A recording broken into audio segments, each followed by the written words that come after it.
Hi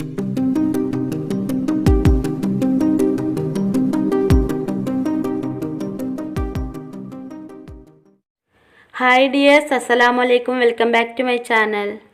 നമ്മളെല്ലാവരും gas stove ഉപയോഗിക്കുന്നവരാണല്ലേ. എന്നാൽ നമുക്ക് ഗ്യാസ് പെട്ടെന്ന് തീരുക എന്ന് പറഞ്ഞിട്ടുണ്ടെങ്കിൽ അത് നമുക്ക് വലിയൊരു പ്രയാസം ഉണ്ടാക്കുന്നത് തന്നെയാണ്. പ്രത്യേകിച്ച് നമ്മുടെ വീട്ടമ്മമാരെയൊക്കെ സംബന്ധിച്ചിടത്തോളം രാവിലത്തെ കാര്യമൊക്കെ വലിയൊരു പ്രയാസം തന്നെയാണ് ഗ്യാസ് ഇല്ലാതിരിക്കുക എന്ന് പറഞ്ഞു കഴിഞ്ഞാൽ.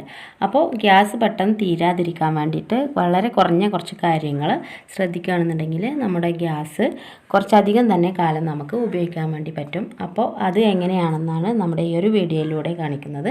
അപ്പോൾ വീഡിയോ എല്ലാവരും സ്കിപ്പ് ചെയ്യാതെ കാണുക. എന്തായാലും നിങ്ങൾക്ക് യൂസ്ഫുൾ ആയിട്ടുള്ള വീഡിയോ തന്നെയാണ്. അപ്പോൾ എന്തായാലും നമ്മുടെ വീഡിയോ നിങ്ങൾക്ക് ഇഷ്ടപ്പെടുകയാണെന്നുണ്ടെങ്കിൽ മറക്കാതെ ഒരു ലൈക്ക് തരിക. അപ്പോൾ നമ്മുടെ വീഡിയോയിലേക്ക് പോവാം. അപ്പോൾ മെയിനായിട്ട് ഫസ്റ്റ് നമ്മൾ ശ്രദ്ധിക്കേണ്ട കാര്യം എന്താണെന്ന് പറഞ്ഞു കഴിഞ്ഞാൽ നമ്മുടെ ഈ ഒരു ഗ്യാസിൻ്റെ ബർണറുകളൊക്കെ എപ്പോഴും നല്ല ക്ലീനായിട്ട് ഇരിക്കണം. ചില സമയങ്ങളിൽ നമ്മൾ എന്തെങ്കിലുമൊക്കെ അടുപ്പിൽ വെച്ച് കഴിഞ്ഞാൽ തിളച്ചിട്ട് ഇതിൻ്റെ മുകളിലൊക്കെ ആയിട്ടുണ്ടാകും. അപ്പോൾ അതൊക്കെ വൃത്തിയാക്കിയിട്ടില്ല എന്നുണ്ടെങ്കിൽ നമ്മുടെ ഗ്യാസ് വെറുതെ ബ്ലോക്കായിട്ട് നിൽക്കുകയും ഗ്യാസ് പെട്ടെന്ന് തീരുകയൊക്കെ ചെയ്യും. നമ്മൾ എന്ത് വെച്ചാലും തീ വല്ലാതെ കത്തുന്നുണ്ടാവും. അപ്പോൾ ബർണറുകളൊക്കെ ഈസി ആയിട്ട് നമുക്ക് വല്ലാതെ ഉരച്ചെടുക്കാതെ പെട്ടെന്ന് ക്ലീൻ ആക്കി എടുക്കുന്ന ഒരു വീഡിയോ ചെയ്തിട്ടുണ്ട്. അപ്പോൾ ആവശ്യമുള്ളവർക്ക് കമൻറ്റ് ബോക്സ് നോക്കിയാൽ മതി, അതിൽ പിൻ ചെയ്ത് വെക്കാം. അതേപോലെ തന്നെ നമ്മുടെ ഈ ഒരു ബർണർ എടുക്കുമ്പോൾ ഈ കാണുന്ന കുഴലുകളൊക്കെ ഒരു നനഞ്ഞ തുണി വെച്ചിട്ട് ഇടയ്ക്കൊക്കെ വൃത്തിയാക്കി ഇടണം. അപ്പോൾ അത് ക്ലീൻ ആയിട്ട് കിടന്നിട്ടില്ല എന്നുണ്ടെങ്കിൽ നമ്മുടെ ഗ്യാസ് കത്തുന്നത് കുറച്ച് ബ്ലോക്കായിട്ട് നിൽക്കും. അങ്ങനെ നമ്മൾ വെക്കുന്ന സാധനങ്ങളൊന്നും പെട്ടെന്ന് ചൂടാവുകയോ തിളക്കുകയോ ഒന്നും ചെയ്യില്ല. അടുത്തൊരു കാര്യം നമ്മൾ ശ്രദ്ധിക്കേണ്ടത് എന്താണെന്ന് വെച്ച് കഴിഞ്ഞാൽ നമ്മൾ ഈ ഒരു ലൈറ്റർ ഉണ്ടല്ലോ അതിങ്ങനെ കിടത്തിയിട്ട് വെക്കരുത്. അങ്ങനെ വെച്ച് കഴിഞ്ഞാൽ നമ്മൾ ഈ ഒരു ലൈറ്റർ കത്താൻ വളരെ പ്രയാസമായിരിക്കും. അതുമാത്രമല്ല നമ്മൾ കത്തിക്കുന്ന സമയത്ത് ഇതുപോലെ ലൈറ്റർ കിടത്തി വെച്ചിട്ടാണ് കത്തിക്കുന്നത് എന്നുണ്ടെങ്കിൽ വെറുതെ നമ്മുടെ ഗ്യാസ് പോകുന്നുണ്ടാവും, ലൈറ്റർ കത്തുന്നും ഉണ്ടാവില്ല. അപ്പോൾ ഇങ്ങനെ കുത്തനെ പിടിച്ചിട്ട് കത്തിക്കുകയാണെന്നുണ്ടെങ്കിൽ നമ്മുടെ ലൈറ്റർ പെട്ടെന്ന് കത്തും. പിന്നെ അതേപോലെ തന്നെ നമ്മുടെ ലൈറ്ററുകളൊക്കെ ഇതേപോലെ ഒരു പരന്ന പ്രതലത്തിൽ വെക്കാതെ ഒരു ഹുക്കിൽ ഇങ്ങനെ തൂക്കിയിടുകയാണെന്നുണ്ടെങ്കിൽ നമ്മുടെ ലൈറ്റർ കുറേ നാൾ നമുക്ക് ഉപയോഗിക്കാൻ വേണ്ടി പറ്റും. അതല്ലാന്നുണ്ടെങ്കിൽ ലൈറ്റർ വെറുതെ നമ്മൾ അടിക്കുന്നേ ഉണ്ടാവുള്ളൂ, അതിന് തീ വരുന്നുണ്ടായില്ല. പിന്നെ അതുമല്ല പുതിയതാവുമ്പോൾ മാത്രം നമുക്ക് ആ ഒരു പ്രശ്നം ഫീൽ ചെയ്യില്ല, പഴകും തോറും അങ്ങനെ വരും. അപ്പോൾ എല്ലാവരും ഇതുപോലെ ചെയ്യാത്തവരാണെന്നുണ്ടെങ്കിൽ മസ്റ്റായിട്ടും ഇങ്ങനെ ചെയ്ത് നോക്കുക. അപ്പോൾ നിങ്ങൾക്ക് അതിൻ്റെ ഒരു മാറ്റം മനസ്സിലാകുന്നതായിരിക്കും. അടുത്തൊരു പ്രധാനപ്പെട്ട കാര്യം എന്താണെന്ന് വെച്ച് കഴിഞ്ഞാൽ നമ്മൾ സിലിണ്ടറൊക്കെ മേടിക്കുന്ന സമയത്ത് അതിന് ചില സമയത്ത് ലീക്ക് ഉണ്ടാവും. അപ്പോൾ അത് ലീക്ക് വരാനുള്ള കാരണം എന്താണെന്ന് വെച്ചാൽ നമ്മൾ ഈ ഒരു റെഗുലേറ്റർ ഇടുന്ന ഈ ഒരു ഭാഗത്ത് അതിൻ്റെ ആ ഒരു വാഷർ കറക്റ്റായിട്ട് നിൽക്കുന്നുണ്ടാവില്ല. അതല്ലാന്നുണ്ടെങ്കിൽ അതിൻ്റെ അകത്ത് പൊടിയൊക്കെ ഉണ്ടാവും. അപ്പോൾ നമ്മൾ ഈ ഒരു ഗ്യാസ് ഇങ്ങനെ പ്രസ് ആകുമ്പോഴാണ് വരിക. അപ്പോൾ ആ ഒരു ഭാഗത്ത് വല്ല പൊടികളോ കാര്യങ്ങളോ അടഞ്ഞിട്ടുണ്ടോ എന്നുള്ളതൊന്ന് ചെക്ക് ചെയ്താൽ മതി. അതല്ലാന്നുണ്ടെങ്കിൽ നമ്മൾ ഈ ഒരു വാഷർ ചെരിഞ്ഞിട്ടാണ് കിടക്കുന്നതെന്നുണ്ടെങ്കിൽ ഒരു സ്ക്രൂ ഡ്രൈവർ എടുത്തിട്ട് അതൊന്ന് കറക്റ്റാക്കി ഒന്നിങ്ങനെ കറക്കി കൊടുത്തു കഴിഞ്ഞാൽ ആ ഒരു വാഷർ കറക്റ്റായിട്ട് നിൽക്കും. ചില സിലിണ്ടർ നമുക്ക് കിട്ടുന്ന സമയത്ത് അതിൻ്റെ അകത്ത് വാഷർ ഉണ്ടാവില്ല, തെറിച്ച് പോയിട്ടുണ്ടാവും. അതല്ലെങ്കിൽ അത് പഴക്കം ചെന്ന വാഷറായിരിക്കും. അപ്പോൾ ഒന്ന് വാഷർ മാറ്റിയിട്ട് കൊടുത്തു കഴിഞ്ഞാൽ നമുക്ക് സിലിണ്ടർ ഓക്കെ ആയി കിട്ടും. ഇതൊന്നും ചെയ്തിട്ട് നിങ്ങൾക്ക് ഇത് പറ്റുന്നില്ല എന്നുണ്ടെങ്കിൽ എന്തായാലും ഗ്യാസിൻ്റെ ആൾക്കാരെ ഏജൻസിനെ വിളിച്ച് അറിയിച്ചിട്ട് ചെയ്യണം. പിന്നെ പൂർണ്ണമായിട്ടും നമ്മൾ ഈ ഒരു സിലിണ്ടർ ഉപയോഗിക്കുമ്പോൾ ലീക്കില്ല എന്ന് ഉറപ്പ് വരുത്തിയതിന് ശേഷം വേണം നമ്മൾ സിലിണ്ടർ ഉപയോഗിക്കാൻ വേണ്ടിയിട്ട്. അപ്പോൾ ചെറിയ സ്മെല്ലോ കാര്യങ്ങളൊക്കെ ഉണ്ടെന്നുണ്ടെന്നുണ്ടെങ്കിൽ നമ്മുടെ ഗ്യാസ് വെറുതെ പോവുകയും ചെയ്യും, നമുക്ക് വലിയൊരു ആപത്തും വരും. അപ്പോൾ അത് ശ്രദ്ധിക്കുക. അടുത്തത് നമ്മൾ മിക്ക ആൾക്കാരും ശ്രദ്ധിക്കാതെ പോകുന്ന ഒരു കാര്യമാണ്, നമ്മൾ ഇതേപോലെ ഗ്യാസിലൊക്കെ വെക്കുന്ന പാത്രങ്ങൾ അടിയിലൊക്കെ വെള്ളം ഉണ്ടെന്നുണ്ടെങ്കിൽ അത് ഒരു തുണി വെച്ചിട്ട് തുടച്ചതിന് ശേഷം വേണം ഗ്യാസിലേക്ക് വെച്ച് കൊടുക്കാൻ വേണ്ടിയിട്ട്. അതേപോലെ തന്നെ നമ്മൾ മണ്ണിൻ്റെ പാത്രങ്ങളൊക്കെ വെക്കുന്ന ഒരു ടൈമിൽ അത് ചൂടായി കിട്ടാനൊക്കെ വളരെ പ്രയാസമായിരിക്കും. അതേപോലെ തന്നെ അതിൻ്റെ അടിയിലൊക്കെ വെള്ളം ഉണ്ടെന്നുണ്ടെങ്കിൽ ആ ഒരു വെള്ളം ഉണങ്ങി വരാൻ വേണ്ടിയിട്ട് കുറച്ച് ടൈമാവും. പിന്നെ അത് മാത്രമല്ല നമ്മുടെ ഈ ഒരു ബർണറിലേക്കൊക്കെ നേരിട്ട് നമ്മൾ വെള്ളത്തോട് കൂടി വെക്കുകയാണെന്നുണ്ടെങ്കിൽ ആ ഒരു ബർണറിലേക്ക് ആ വെള്ളമൊക്കെ ഒറ്റിയിട്ട് ഗ്യാസ് ബ്ലോക്ക് ആവാൻ വേണ്ടിയിട്ട് സാധ്യതയുണ്ട്.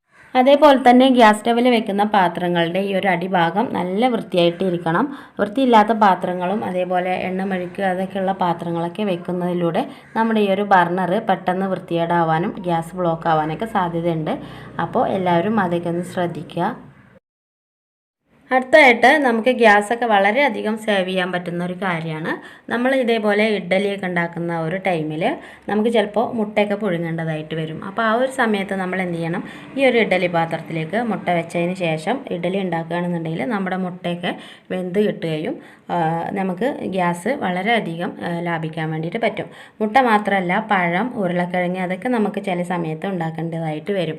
അപ്പോൾ അതല്ലാന്നുണ്ടെങ്കിൽ നമ്മൾ ഇതേപോലെ കുക്കറൊക്കെ യൂസ് ചെയ്തിട്ട് വല്ല കടലക്കറി അതൊക്കെ ഉണ്ടാക്കുകയാണെന്നുണ്ടെങ്കിൽ നമുക്ക് ഇതേപോലുള്ള ഒരു ചോറ്റുപാത്രം എടുത്തിട്ട് അതിനകത്തേക്ക് ഈ ഒരു ഉരുളക്കിഴങ്ങോ മുട്ടയോ എന്തായിക്കോട്ടെ അത് ഇട്ട് കൊടുത്തതിന് ശേഷം ഈ ഒരു കുക്കറിലേക്ക് വെക്കുകയാണെന്നുണ്ടെങ്കിൽ നമുക്ക് നമ്മുടെ ഈ ഒരു കടല വേവുന്ന ആ ഒരു ടൈമിൽ അതല്ലെങ്കിൽ വേറെ എന്തെങ്കിലും ആണെന്നുണ്ടെങ്കിൽ അത് വേവുന്ന ടൈമിൽ നമുക്ക് അതോടൊപ്പം തന്നെ നമ്മൾ ഈ വെക്കുന്ന സാധനം കൂടെ വെന്ത് കിട്ടും. ഇപ്പോൾ നമ്മൾ ചോറൊക്കെ ഗ്യാസിൽ വെക്കുകയാണെന്ന് വിചാരിക്കുക. അപ്പോൾ ആ ഒരു ടൈമിൽ നമ്മുടെ വീട്ടിൽ ചെറിയ കുട്ടികളൊക്കെ ഉണ്ട് എന്നുണ്ടെങ്കിൽ അവർക്ക് കുളിക്കാനോ അതല്ലെങ്കിൽ അവർക്ക് കൂള് കൊടുക്കുമ്പോൾ കൂടെ കൊടുക്കാൻ വേണ്ടിയിട്ടൊക്കെ ചില സമയങ്ങളിൽ നമ്മൾ ചൂടുവെള്ളം ഉണ്ടാക്കും. അപ്പോൾ ആ ഒരു ടൈമിൽ നമ്മൾ എന്ത് ചെയ്യണം, ഇതേപോലെ അതിൻ്റെ മുകളിൽ വെച്ച് കൊടുത്തു കഴിഞ്ഞാൽ നമ്മുടെ ചോറും വേവും അതോടൊപ്പം തന്നെ നമ്മുടെ കുട്ടികൾക്കുള്ള ചൂടുവെള്ളം റെഡിയാവും. നമ്മളിപ്പോൾ മീനൊക്കെ ഗ്യാസിൽ പൊരിക്കാമെന്ന് വിചാരിക്കുക. അപ്പോൾ ആ ഒരു ടൈമിൽ നമുക്ക് ചില സന്ദർഭങ്ങളിൽ 2-3 കഷ്ണം മീനൊക്കെ പൊരിക്കേണ്ടതായിട്ട് വരും. അപ്പോൾ ആ ഒരു ടൈമിൽ നമ്മൾ എന്ത് ചെയ്യണം, ആ ഒരു ട്രിപ്പ് എത്രയാണോ പോകുന്നത് അത്രയും കഷ്ണം അതിലേക്ക് ഇട്ട് കൊടുക്കുക. എന്നിട്ട് നമുക്ക് പൊരിച്ച് വെക്കുകയാണെന്നുണ്ടെങ്കിൽ ഒരു പാത്രത്തിൽ ഇട്ട് വെച്ചാൽ നമുക്ക് വൈകിട്ടത്തേക്ക് അല്ലെങ്കിൽ പിറ്റേന്ന് രാവിലത്തേക്കൊക്കെ അത് ഉപയോഗിക്കാൻ വേണ്ടിയിട്ട് പറ്റും. അതേപോലെ തന്നെ ചില സമയത്ത് നമ്മൾ അടുപ്പിലേക്ക് എന്തെങ്കിലും വെച്ചിട്ട് മറന്നിട്ടൊക്കെ അപ്പുറമൊക്കെ പോയിട്ട് ഓർമ്മയില്ലാതെയൊക്കെ നിൽക്കും. അപ്പോൾ ആ ഒരു ടൈമിൽ നമ്മൾ കൈയോടെ ചെയ്യേണ്ട കാര്യമാണെന്നുണ്ടെങ്കിൽ ഫുൾ ഫ്ലെയിമിലിട്ടിട്ട് ചെയ്യേണ്ടതാണെന്നുണ്ടെങ്കിൽ അങ്ങനെ ചെയ്യുക. അതല്ലാന്നുണ്ടെങ്കിൽ ഒന്ന് തിളച്ച് കഴിയുമ്പോൾ ഒന്ന് മീഡിയത്തിലേക്ക് അല്ലെങ്കിൽ സ്ലോവിലേക്കൊക്കെ ആക്കിയിട്ട് പോവാം. ഇനി നമുക്ക് നമ്മുടെ ഈ ഒരു ഗ്യാസിൻ്റെ സിലിണ്ടറിൽ എത്രമാത്രം ഗ്യാസ് ഉണ്ട് എന്നുള്ളത് നോക്കാൻ വേണ്ടിയിട്ട് ഒരു കാര്യം ചെയ്ത് കൊടുക്കാം. അപ്പോൾ ഒരു നനഞ്ഞ തുണി എടുക്കുക, എന്നിട്ട് അതിൻ്റെ മുകളിൽ നിന്ന് താഴെ വരെ ഒരു ലൈൻ ഇട്ട് കൊടുക്കണം. അപ്പോൾ ഈ ഒരു ലൈന് കുറച്ച് സമയം കഴിയുമ്പോൾ ഉണങ്ങും. അപ്പോൾ അത് ഉണങ്ങാത്ത ഭാഗത്ത് അത്രയും നമുക്ക് ഗ്യാസ് ഉണ്ട് എന്നുള്ളതാണ് അർത്ഥം. അപ്പോൾ നമുക്കത് ഉണങ്ങിയതിന് ശേഷം നോക്കാം. ഒരു ലൈൻ ഇട്ട് കൊടുത്തതിൻ്റെ പകുതി മുക്കാലോളം ഭാഗം ഉണങ്ങിയിട്ടുണ്ട്. ബാക്കി കാൽ ഭാഗത്ത് മാത്രം കുറച്ച് വെള്ളത്തിൻ്റെ ഈർപ്പം നിൽക്കുന്നുള്ളൂ. അപ്പോൾ എനിക്ക് ഉറപ്പാണ് ഈ ഒരു ഗ്യാസിൽ അടിഭാഗത്ത് തന്നെ ഉള്ളൂ ഗ്യാസ് ഉണ്ടാവുക എന്നുള്ളത്. അപ്പോൾ അത് ഇങ്ങനെ ചെയ്തപ്പോൾ എന്തായാലും അത് മനസ്സിലായി. ഇപ്പോൾ കണ്ടില്ലേ, നമ്മുടെ ഈ ഒരു ഗ്യാസിൻ്റെ ഈ ഒരു ലൈനിൻ്റെ താഴേക്ക് മാത്രമാണ് നമുക്ക് ഗ്യാസ് ഉള്ളത്. അപ്പോൾ ആ ഒരു ഭാഗത്ത് മാത്രം വെള്ളത്തിൻ്റെ ഈർപ്പം നിൽക്കുന്നുണ്ട്. ബാക്കി ഭാഗത്തൊക്കെ ഗ്യാസ് ഇല്ല എന്നുള്ളതാണ് തെളിവ്. വെള്ളം ഉണങ്ങിയിട്ടുണ്ട്.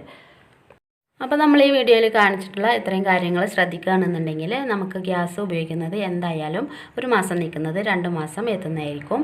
അപ്പോൾ ഇന്നത്തെ വീഡിയോ ഇത്രയൊക്കെ ഉള്ളൂ. അപ്പോൾ വീഡിയോയെക്കുറിച്ചിട്ടുള്ള നിങ്ങളുടെ അഭിപ്രായങ്ങളും നിർദ്ദേശങ്ങളും താഴെ കമൻറ്റായി രേഖപ്പെടുത്തുക. അതേപോലെ തന്നെ നമ്മളുടെ വീഡിയോ നിങ്ങൾക്ക് ഇഷ്ടപ്പെട്ടിട്ടുണ്ടെങ്കിൽ താഴെ ഒരു ലൈക്ക് ഇടാൻ മറക്കരുത്. പിന്നെ നമ്മളുടെ ചാനൽ സബ്സ്ക്രൈബ് ചെയ്യാതെ വീഡിയോ കാണുന്ന കൂട്ടുകാരുണ്ടെങ്കിൽ ദയവായി ഒന്ന് സബ്സ്ക്രൈബ് ചെയ്ത് സപ്പോർട്ട് ചെയ്യുക. അപ്പോൾ അടുത്ത നല്ല യൂസ്ഫുൾ ആയിട്ടുള്ള ഒരു വീഡിയോ ആയിട്ട് വരുന്നത് വരെ എല്ലാവർക്കും നല്ലൊരു ദിവസം ആശംസിക്കുന്നു. Take care, bye bye, thanks for watching.